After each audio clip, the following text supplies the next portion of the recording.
Ya, pemirsa, Anda masih bersama Hot Ekonomi dan kita akan lanjutkan lagi perbincangan kita ini mengenai kebijakan satu peta. Oke, Pak, tadi sudah ditemukan banyak sekali lahan yang tumpang tindih seperti itu. Kemudian yang akan dilakukan pertama akan merecek lagi sebenarnya seperti apa. Tetapi setelah itu kan ada tahap sinkronisasi. Biasanya sinkronisasi adalah tahap yang paling sulit, Pak. Ya, sebenarnya pengecekan itu sudah selesai dilaksanakan. Peta indikatif tumpang tindih itu sudah keluar untuk Kalimantan dan Sumatera, kita sudah tahu. Sebenarnya tinggal ditindaklanjuti. Nah, untuk menindaklanjuti ini sebenarnya yang paling paham itu, paling tahu itu orang di daerah. Tapi bagaimana dengan kondisi daerah dari 514 kabupaten, hanya 40 kabupaten yang punya rencana RDTL itu, kemudian cuma ada 7 di antara 40 itu yang punya peta digital. Jadi begini, memang dengan RDTR-nya agak sedikit berbeda nih Mbak Ami, karena kebijakan satu peta ini di 150.000, sedangkan RDTR itu sebenarnya di skala 105.000. Itu yang sebenarnya arahan Pak Presiden yang terakhir, BIG diminta mempercepat pengadaan peta-peta skala besar 105.000, karena memang kebijakan satu peta ini larinya nanti harus ke 105.000 seperti Mbak Ami katakan. Untuk RDTR kan perlu untuk online single submission kan, untuk izin lokasi yang cepat investasi. Nah itu sedang kita mau coba usahakan lah. Kemudian tadi mensinkronkan ketika orang-orang yang punya tumpang tindih lahan seperti itu, apakah tidak semua pastinya ingin menyelesaikan persoalan itu? Ya, saya lihat nanti tipologi sinkronisasi di setiap daerah itu mungkin bisa berbeda-beda ya.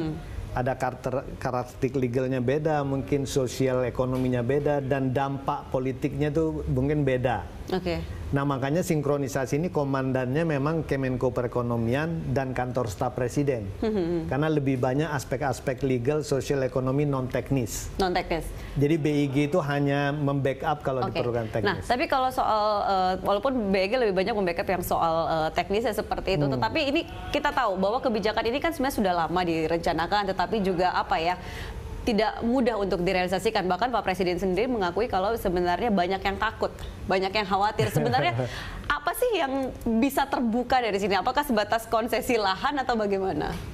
Enggak, sebenarnya dengan kita mengetahui peta tematik yang benar untuk seluruh Indonesia, jadi kita mengetahui duduk permasalahannya.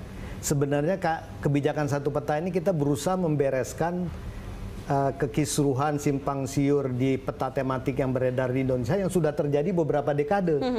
Sekarang coba dibereskan. Nah, begitu kita tahu duduk perkaranya, kan nanti memang ada orang yang tidak happy, memang itu jelas. Seperti Pak Presiden katakan, tapi mungkin beliau kan tidak punya nothing tulus, beliau tidak punya masalah apa-apa, jadi happy aja. Tapi saya pikir nggak ada masalah. Nggak ada masalah. Tapi kan yang bisa akses itu hanya kementerian lembaga, kemudian daerah. Nah, bagaimana dengan pihak-pihak lain yang juga mungkin ingin ingin mengecek sebenarnya seperti apa kondisi lahan itu, benar apa tidak yang sudah dipetakan oleh pemerintah? Ya, saat ini memang yang punya akses itu cuma 19 kementerian lembaga dan 34 provinsi. Dan itu pun mereka tidak punya akses ke seluruh 85 peta tematik. Ada layer-layers yang memang ditutup, konfidensial, ada yang boleh diunduh, ada yang boleh dilihat saja. Nah, memang mitra masyarakat, industri, pihak swasta, NGO ini belum bisa. Nah, kita sedang memikirkan lah, untuk teman-teman yang mitra pemerintah ini, kita bukannya melupakan mereka, tapi kita sedang berusaha membangun protokol aturan perundangan yang pas ini bagaimana.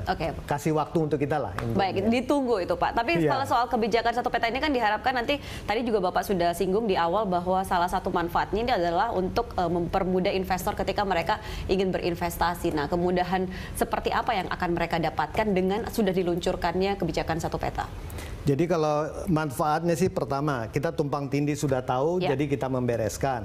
Yang kedua, kualitas tata ruang kita bisa perbaiki. Kemudian juga seperti arahan Pak Presiden, perencanaan pembangunan di daerah, kementerian lembaga sekarang harus mengacu ke ini semua, kebijakan satu peta. Dan nanti kalau sudah perencanaan mengacu ke situ, nanti juga izin-izin segala macam keluar di sana. Lokasi-lokasi proyek strategis nasional, infrastruktur segala macam, kalau bisa menggunakan itu. Nah, nanti kalau skalanya sudah ke 105.000 bisa untuk RDTR, kemudian ke online single submission, sehingga kalau seperti kata Pak Presiden kemarin, izin lokasi itu juga tinggal lihat di petanya, tinggal OSS, klik, keluar ininya ya. Tidak perlu ribet-ribet lagi. Tidak perlu ribet-ribet, arahnya ke sana. Tapi memang perlu waktu. Perlu waktu, dan itu yang sedang dikerjakan sekarang. Ya. Baik, terima kasih Pak Atas sudah bersama kami di Hot Economy. Dan pemirsa, sampai di sini kebersamaan kita dalam Hot Economy. Anda bisa mengirimkan informasi dan saran ke email kami di redaksi@berita1.tv atau follow kami di Twitter, Facebook, YouTube, dan juga Instagram. Saya Ami Ardini, sampai jumpa.